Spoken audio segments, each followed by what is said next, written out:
He immediately burst into the hotel, desperate to explain why he'd left so suddenly, but when Liz saw him, her face filled with terror. Martin was stunned. Thinking his wife was still angry, he immediately apologized, but Liz looked confused. She pulled over the man she'd been intimate with and declared that this was her husband, Dr. Martin. The man stood there in shock, insisting, "I'm Liz's husband, Dr. Martin." Without any identification, security quickly escorted Martin out. To prove he wasn't lying, he asked the hotel to check their surveillance footage from 4 days ago, but the recording only showed Liz alone.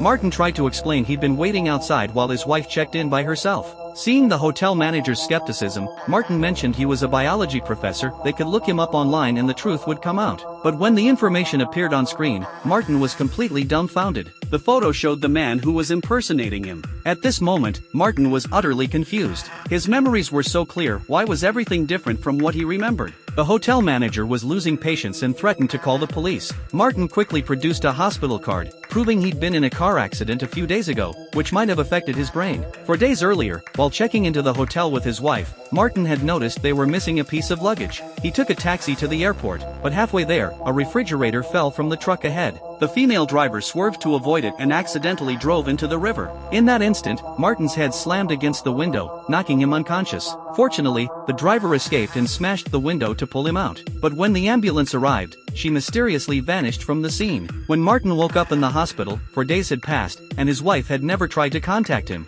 He wanted to call her but couldn't remember her phone number. His mind held only fragments of memories from their life together. The doctor explained this was likely post-traumatic amnesia from the head injury. Some memories were lost, but they'd gradually return over time. Martin only remembered being a biology professor. As for why he and his wife had come here, he couldn't recall. Then he remembered they'd come for a conference at Professor Brie's invitation. Though they'd never met in person, they'd exchanged academic correspondence frequently. Perhaps he could help verify Martin's identity. Early the next morning, Martin found the university lab's address at a public phone booth. As he was about to leave, he noticed a familiar logo on a taxi, the same logo from the cab in his accident. Since that crash, everything had changed. Could the accident have been deliberate? Due to copyright restrictions, if you're interested, you can watch the original film Unknown, 2011.